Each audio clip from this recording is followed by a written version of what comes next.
you take all the time you need. I'm just Okay. putting on my watch. Hi, everyone. Welcome. Welcome, everyone, to the Highline Sessions. Today, we are talking about something that many leaders experience but rarely talk about openly: what leadership feels like when the pressure rises. So, as you move up, there's something interesting that happens. You gain influence, you get responsibility that's upped in dosage, and there's more visibility, and often there's less space. There's almost it's an interesting relationship. There's less space to be more human about what you're carrying. And my guest today understands this territory very, very well. She is Rachel Alexandria, a former psychotherapist turned soul medic. Soul medic. We're going to dive right into that. And the host of the podcast, Lonely at the Top. She explores the hidden emotional landscape of leadership. It's an awesome podcast. I encourage you to listen to it. And she really explores the pressure and the expectations and all the things that high performers often feel when they feel like they're carrying it alone. Her work helps those at the top clean up their secret messes. So that's absolutely something we're going to talk about. What are the secret messes? Rachel, I am so glad that you're here. We've been Yay. waiting for this day to have this conversation. Every time we talk, it feeds my soul. So, Hmm. welcome. Thank you for having me. I love, yeah, every time we chat, I'm like, oh, I just think Alina's amazing. We like each other. Yeah. So let's talk about the very first thing when people hear soul medic. Like, one doesn't stumble upon a soul medic every day. So let's talk about what that means. So I was a psychotherapist, and at the same time I was getting my master's degree. I like to say spirit came knocking. I just got a bunch of different signs being like, Rachel, you're an energy healer. Rachel, you have the ability to help people work through things on a metaphysical level and understand things, like have a deeper connection with their ancestors, with their soul's path, etc., etc. And I was like, how do I get a degree in that? What do I do? So I pursued understanding that at the same time as getting my psychotherapy degree. And then I started doing energy healing in addition to psychotherapy. I did that for 8 years and then shifted to the way I work now. And Spirit is really good about sending me teachers. It sent me a teacher in the form of the lovely Jennifer Arezio. And she's the one who said, you're reading Akashic records without knowing you're doing that. You are able to move through metaphysical things in this way. You are a soul medic. So that's what I call myself. It's a it's a beautiful name.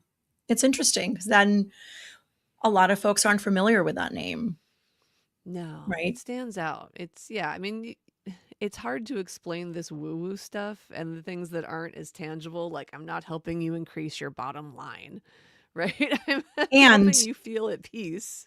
helping you feel at peace and the energy work. This is where we align. Very like different background, different. We come from such different contexts, and energy is really where it's at, especially as you get to a higher, that we talk about high performers, lonely at the top, right? We talk about folks who have climbed up the proverbial ladder, and as you get up there, it isn't the hard skills, right? We can all, after all, we can all Google, we can all use AI and look up this, give me 3 easy steps and how do I do XYZ. So procedurally, we can all either learn how to do it, or a lot of the folks that we both work with already know how to do those things, and they do them well. They know what execution looks like. They know what excellence in execution looks like. It's really the rest of it where the work is at that Mm-hmm. level, right? It's really the inner work, the inner alignment. So it's I, yeah, go ahead. I like to That's say to people, have you ever walked into a store and it just felt like, I mean, the products were nice and there wasn't, it was a perfectly fine environment, but you just don't feel like pulled in, you don't feel the warmth. You're just kind of like, is there anything here for me? And you walk into a different store and it's just juicy. You just feel good being in that place. Some of that is aesthetics you can curate tangibly, but some of that is energy. If you've ever walked into a room after there's been a big argument and there's no one there anymore and it's quiet, but you can feel it, that's energy. And people who are at high levels have figured out how to work with their charisma and their internal alignment and their being with people to be magnetic, to draw people in, to make people feel safe, hopefully, if Hmm. they're great Mm-hmm. leaders, right? It's about energy. It's absolutely about energy, and it's very much about managing their own energy. Right? Mm-hmm. It's very very much about. Why I love the example that you just used of walking into a space where you know something very unpleasant just happened, and you can feel it. You can't name it. Everything looks in order to the eye, to the naked eye, right? Nothing's been thrown.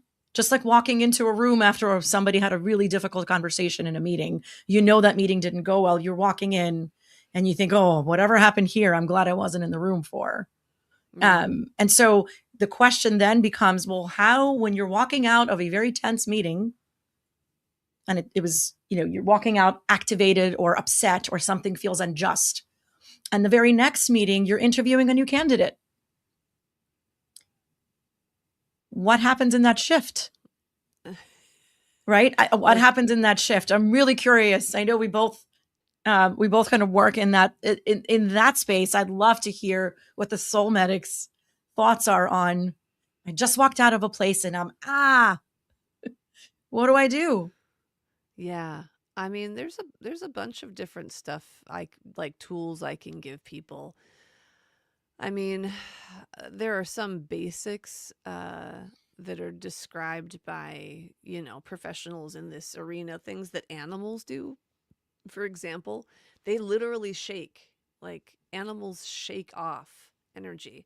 So that is, when you see people doing that, it might look silly, but that is a thing you can do to move energy.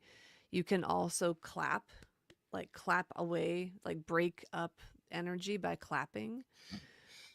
If you don't want to do a lot physically because you're like super professional at your job and And people around are other around and people. watching, you can visualize things. I mean, always using the breath, right? Like Yeah. taking a deep breath in of like, okay, this is a new moment, releasing out through the breath that other thing, I'm letting it go. I am sending off that energy to source or to God or to the earth, like whatever you believe in, whatever works for you. Um, Something I do frequently because I'm a very energy sensitive person is just like imagining like giving myself a little rain shower and flushing away energy down through a drain. Mm. Like, okay, cleansing out everything that doesn't belong to me. Mm-hmm.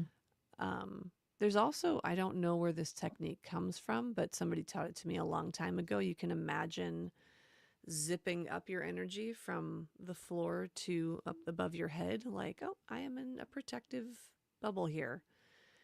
And you can actually muscle test this. It's fun. You can like zip people's energy down and muscle test them, and their arm will be weak. And if you zip them up, their arm will be strong. It's fun. That sounds like a really fun exercise. That's interesting. There's so many, those are wonderful tips right there. To the folks who are tuning in, those are incredible, helpful tips to, when you're going from one place to another. And yes, we're talking about professional context from one meeting to another. And can we also be talking about like Thanksgiving dinner and a difficult conversation? Yes, we certainly can. It's right wherever you go, there you are, and conflict Mm-hmm. and tension exists everywhere where And humans are. bathroom stalls are private. You can always take a quick step into the bathroom Mm-hmm. and like just like shake something off and Yep. then zip your energy up like, okay, it's just me in here now. I release everything that doesn't belong to Yeah, me. I love And now that. it's just me. I love that. I worked with a leader once who was so constricted and so busy and had no space for anything. But he reached out because he felt that he was getting physically sick. Because this really Mhm. can make, we're talking about energy and release. Who Yeah. cares? We all should, because it keeps you from getting ill. Yeah. And also that energy work helps. I mean, on the business side, like your intuition and hire the right people in, and it does help the bottom line. I want to kind of loop back to, does it affect the bottom line? It does.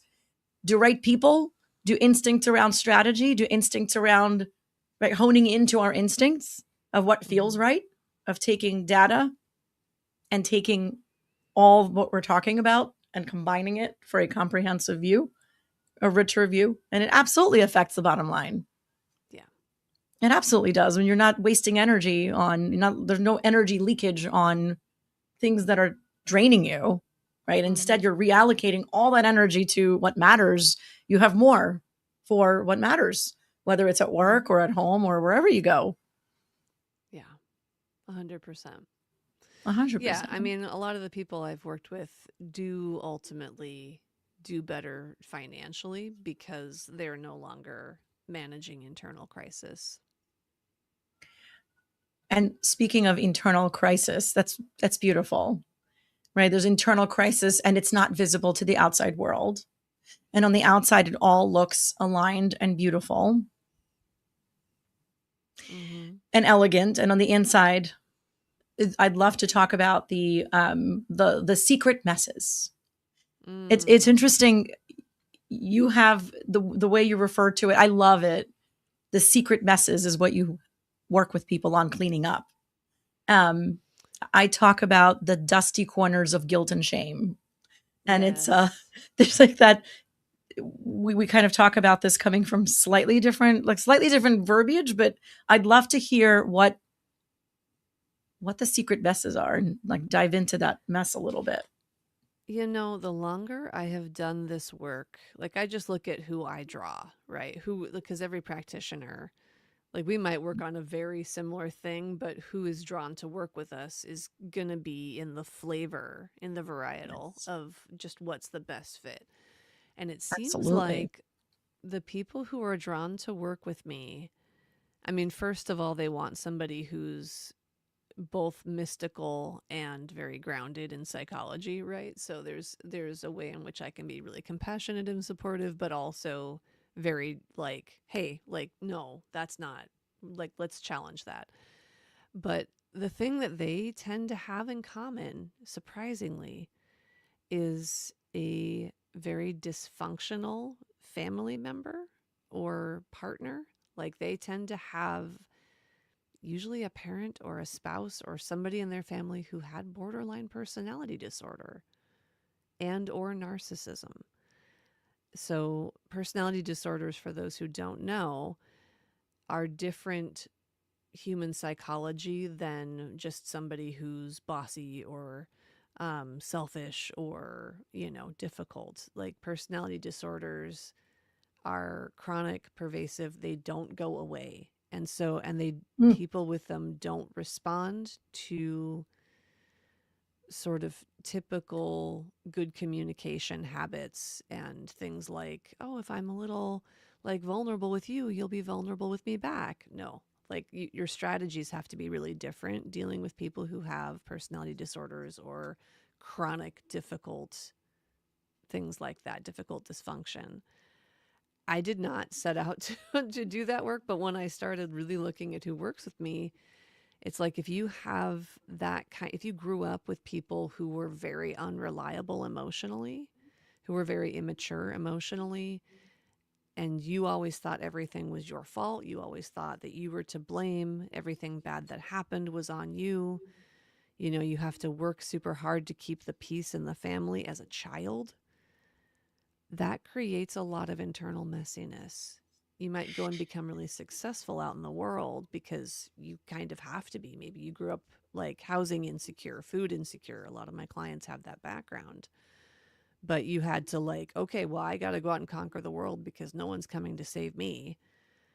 And you can do that on a business level, but on a personal level, There's still a lot of self doubt. There's still a lot of perfectionism, people pleasing, difficulty holding good boundaries because you didn't have a healthy setup that taught you what's reasonable and what you can expect and what you should say no to. Oof. Oof. As I listen to you list the effects and the symptoms, it's tremendously powerful to utter these words out loud. How many people listening in can relate Mm. to, at minimum, some of what you said? And what comes up for me when I hear you describe it in such a powerful way is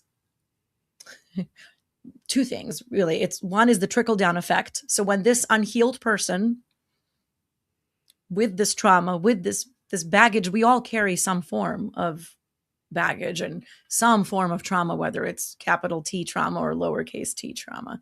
Mm-hmm. We carry some, whether it's injustices or hurt of various degrees. And when we haven't looked at it, and very much what you just described, they then are the people leaders. They are then responsible for the humans reporting to them.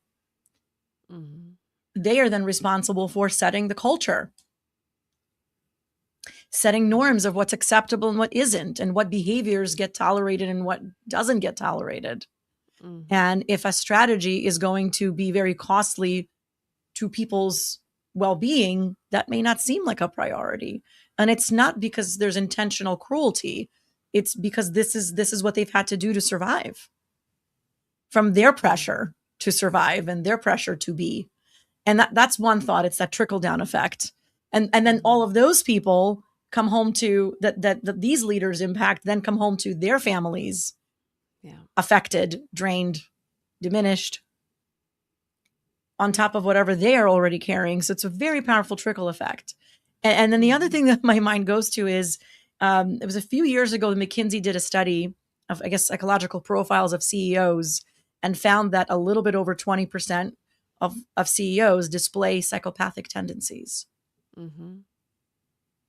And Yep. you're and you know this, of course, and Mm-hmm. you in no way look surprised. Yep. Um, no, let let's talk about why you're nodding and not surprised. Well, I've heard that for sure. Like I've seen that cited multiple times. And I just know plenty of people who are high up in leadership, but who have somebody really not mentally well above them, you know. Um, it, without getting too much into like socioeconomics and stuff like that, which I have opinions on, but I'm not the most educated on. Let's just say that for some people to rise up into high levels, they're doing it because they don't have empathy. So they don't have a hard time climbing over other people. I would say it's harder in some ways to rise to a high level when you do have empathy, when you do care about how people are impacted, because it takes more time. It takes more maintenance. It takes more conversations, So it's easy to achieve when you don't care about your impact. Mm-hmm. I mean, I'm not saying what you're achieving is great, but Mm-hmm. it's harder when you do care and you have to reconcile what's going to happen. Oof. I have I have goosebumps listening to you talk about that. Mm, And it's, yeah, for anyone, it takes one. It only takes one bad apple, that unhealed apple. When I say bad, it's unhealed and toxic to those around them, mm-hmm. harmful to those around them, to really affect thousands of people. Well, that impact is incredible. Oof. Let's talk about, and we're talking about the sort of how people show up, Mm-hmm. and we're talking about pressure. it's something that's been a lot on my mind. A lot of conversations I've been in lately have been around executive presence, which is a term that gets talked about a lot, thrown around a lot of tops, a popular topic. I would love to explore what executive presence looks like on a bad, hard day. Mm. Mm, such a good question. Um,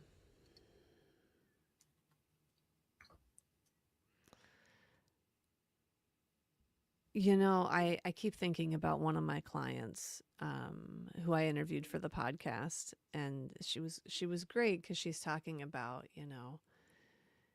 when you're driving a car and the road is uncertain. Oh, Sasha, hey. um, Beautiful. when the road is uncertain, when it's like foggy out or it's blizzarding or it's storming, and as the person in charge, you're driving the car and you can't see what's exactly going on. You can't guarantee outcomes. And maybe you wish that somebody else could do it, but somebody has to be the driver of the car and make sure people get there safe, you know. And you're the one responsible for how you show up, for keeping yourself centered. So I think executive presence, like when I think about this client of mine in particular, she's so good at this, like being transparent enough or truthful enough to be like, yeah, I don't know how we're going to, like, I don't see the whole road, but I know I'm driving. I know I'm going to stay centered. Mm. I'm going to do my best. And, we have that stuff is coming at us and we may need to pull off the road, but I'm here with you.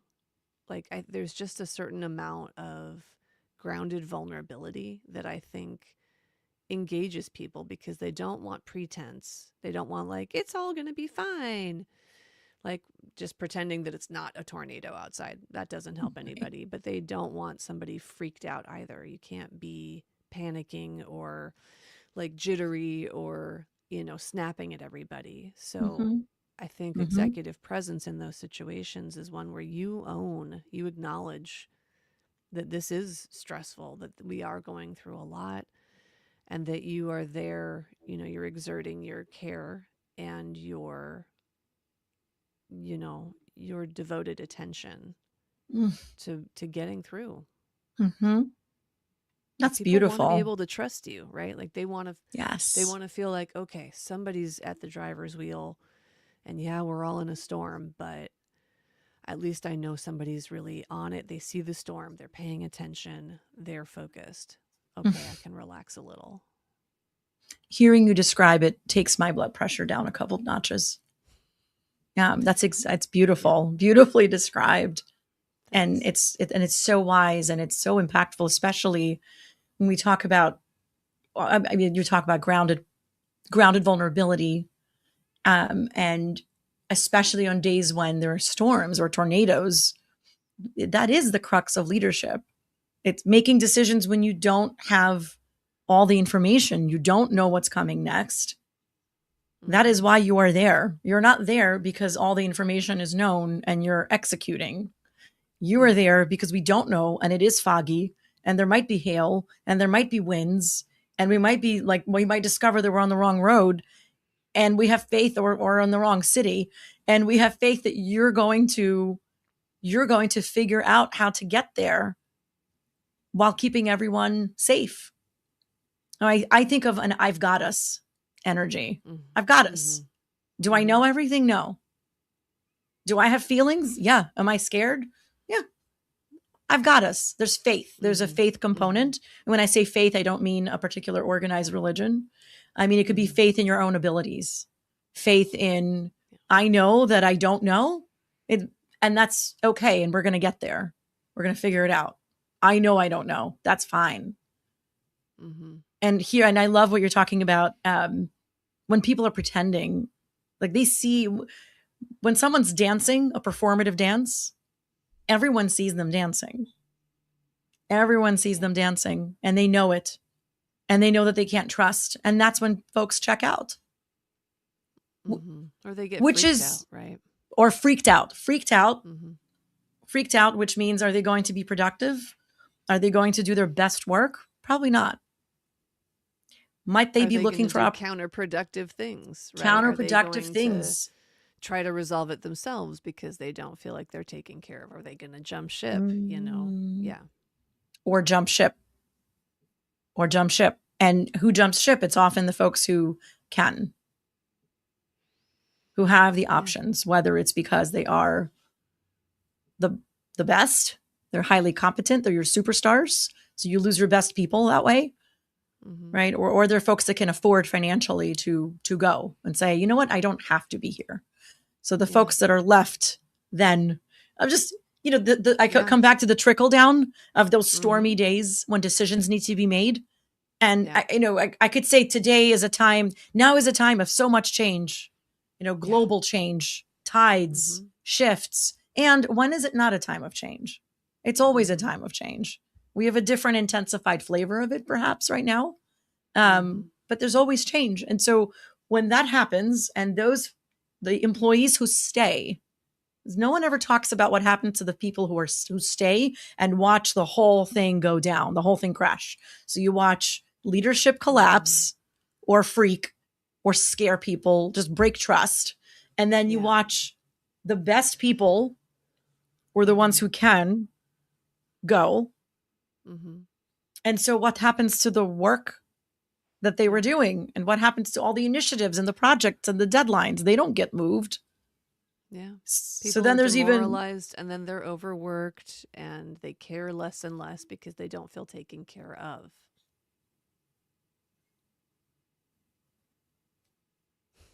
and they're in survival mode. Mhm. And that's not how a company wins. No. So that's incredibly important. So I'm wondering, at what point,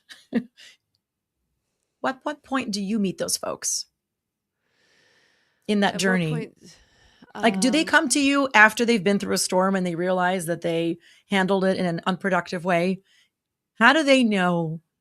sometimes. Yeah, sometimes I get clients who, like, I tend to be the person that they come to for personal reasons, less for business reasons, but sometimes that is part of it. Yeah. They're like, I don't want to, I'm being an a hole at work and I don't want to be, right? Like, that is one of the things that happens. Like, I would like to be able to not bark at people, but instead be more measured. Um, a lot of times people find me because something in their personal life, like the messes they've been managing, have become insurmountable, Mm, you know. I'm in a marriage to somebody and I feel like I need to stay because that's the right thing to do, but here are all the things that are happening for me and I mm, don't want to, break this image or this expectation. Like, this has come up a few times lately.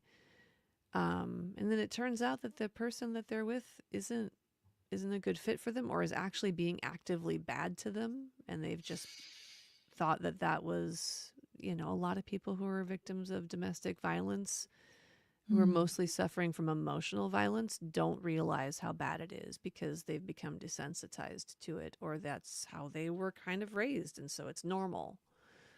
Um, so that is one of the reasons people seek me out. oof, People recovering from, recovering from really bad situations like that.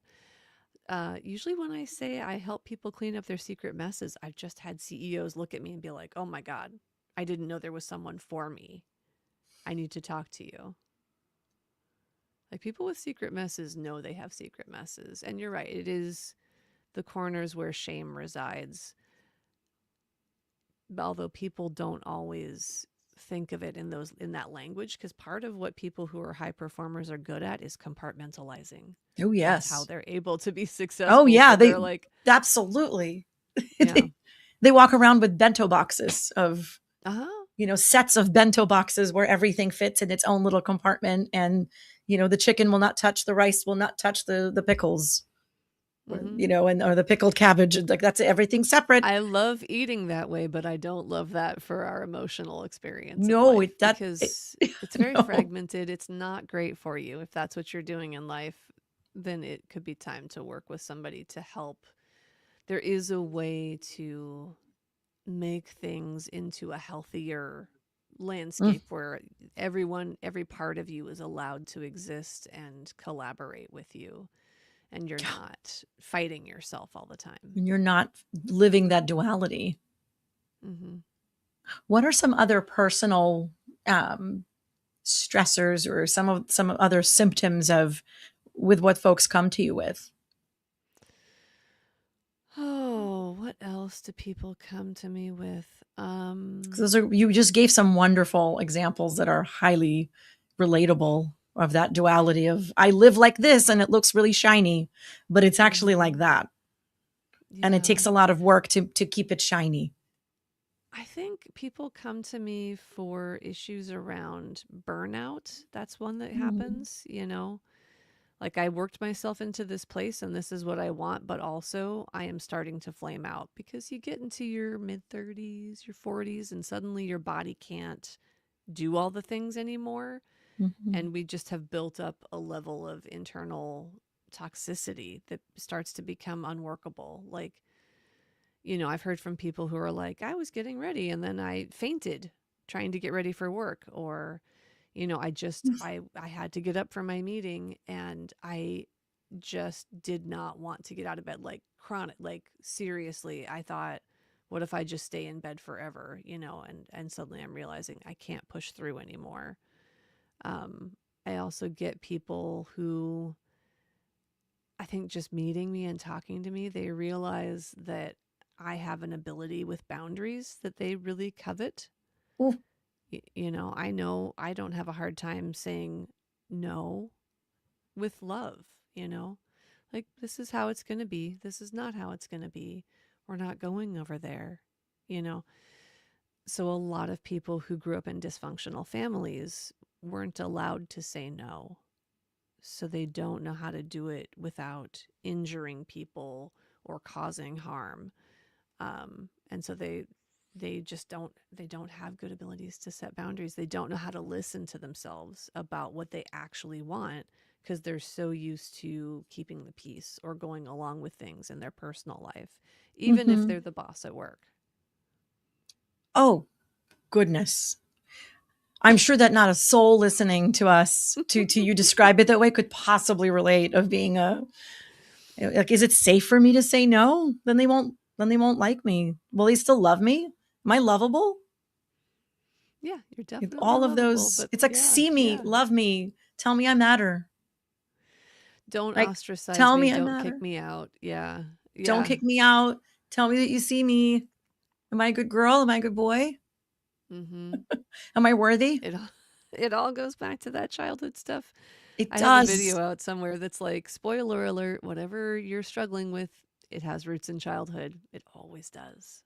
It does. And what's so interesting about that, and it's not surprising that we don't invest in helping people avoid, to helping people prevent Mm. continuing that, perpetuating that cycle. Because it is so very, as a parent, I can honestly say, and this is one of the very first realizations I had as a parent, that I was shocked at how little effort it takes to mess up a human being. I was like, oh, okay. I think that was my realization in the first like day or two of coming home from the hospital, holding this tiny little baby. And I'm looking at her and I'm thinking, I'm definitely, Mhm. definitely going to mess things up. And oh no, she's going to see me. She's going to see me in my like natural state. She's going to see me react. Am I going to overreact? Am I going to lose it? Am I going to make her feel like, oh, be quiet? Am I ever going to make her feel like an inconvenience? And then I realized this. I had this huge realization literally within 2 days of coming home with her. Like, oh, it's not if I will mess something up. It is what will I mess up? And Mhm. and then I said a quiet prayer to the universe. Please help me mess up the very small things that are fixable. Please make them little mess ups. Help me not mess up the big stuff. Yeah. But it's inevitable. Yeah. We're humans are messy, and Mhm. we're going to mess things up. And Yeah. there is no standard process of there's no curriculum as a standard offering that we go through to work on our boundaries, what you just talked about, to work on Mm-mm. um, pleasing, not pleasing, who we are, what feels right, how to even know what Mhm. we're feeling, how to name it, how to even Mhm. recognize it and give it language. There's a Or little how bit of about that talking emotion, about our needs? Like, talking people about our are needs. very, very bad at identifying what they need. Hmm. Yeah. And there's nothing that's a standard offering. So Mm-mm. I think that's really, really interesting. I mean, I guess a couple things I wanted to talk about before we wrap up. I think it's going to be really just this is such a gift to so many folks listening. Um, if there's somebody listening right now and they're carrying a lot and holding it all together, keeping that shiny facade, what is one small thing that they can do tomorrow to lead from a steadier place? That's such a good question. I'm like, it's so situationally dependent, but what's one small thing they can do? I think if they can identify, like, find a moment to be in a place where they're allowed to be honest with themselves and reflect back to themselves, like, okay, if I'm really gonna like set down my facade, how do I actually feel? What am I feeling in my body and my heart? I actually feel angry. I actually feel sad. There's only like five basic emotions, and then everything else is just varietals like mad, sad, glad, scared, disgusted. I think that's it. In and out, or yeah, Inside Out, the movie Pixar was on it. It's a great movie. It's so good. So if you take a moment to listen into how you're feeling and then witness that back to yourself, like not just hear it intellectually, but then be like, yeah, I'm sad. I'm sad. Like like feelings just want recognition. And when we don't recognize them, that's when they keep amplifying. But if you take space to witness them to yourself, often they will decrease in intensity because what they've been calling for is attention. When they receive the attention, just like a child, they will usually calm somewhat down. This is such a gem and a gift to hear. It sounds so simple and it is not easy to do. It's very quick to say, oh, Mm-hmm. this is what you do. You just understand what you're feeling and give it space. Mm-hmm. Sounds fast, but it takes time and it's not an easy practice. And I learned it not that long ago. And what's really interesting is I was having this conversation with one of my children this morning. Mm. And I was sharing that I learned this in my 40s. And my Mm. wish for you is to learn it now and save yourself so much pain that you don't have to go through. I love what you just said. It's acknowledge the feeling, don't suppress it, don't deflect it, right? Mm-hmm. Don't stay on your phone and watch, fun video clips. Give yourself, you can a little bit, but limit that. That's another episode. But give yourself the space to recognize what you're feeling. What is this? Mm-hmm. Oh, I'm grieving or I'm really upset. Mm-hmm. That's huge. That acknowledgement, that alone is tremendous. It's tremendous. What a gift. What a gift. And another thing that I'm really curious about, because it does all start with childhood, is what do you wish you could tell your 10-year-old self if you could go back in time? Hmm. I think what she needed to hear was an acknowledgement that she was powerful, that she did have deep insight, and that that she was a magical little being, and that the thing that I know now is just because other people don't always see something doesn't mean it's not there. Oh,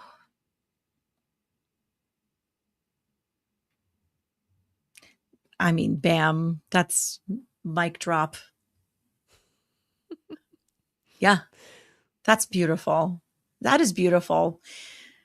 How might folks get in touch with you if they're curious about what working with you looks like?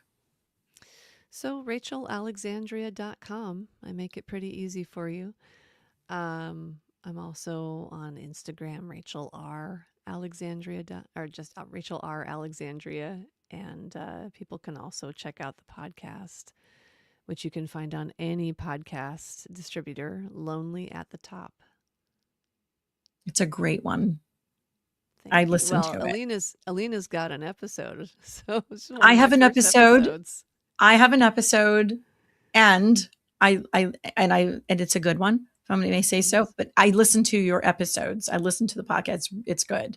It's really good. It's. I wish I wish you had this podcast a little earlier in my life. If you could time jump, it would have been very helpful to hear those conversations, that behind the Well, curtain look. we're sending it out into the universe now, so we're helping all the young Alinas and Rachels Oh, who are coming after us. oh, that's beautiful, beautiful, beautiful. Rachel, thank you so much for coming on and joining me every conversation we have. Oh, it's just it feeds my soul and my brain. I love it So too. thank you. Yeah. Thanks for having me. It's been fun. So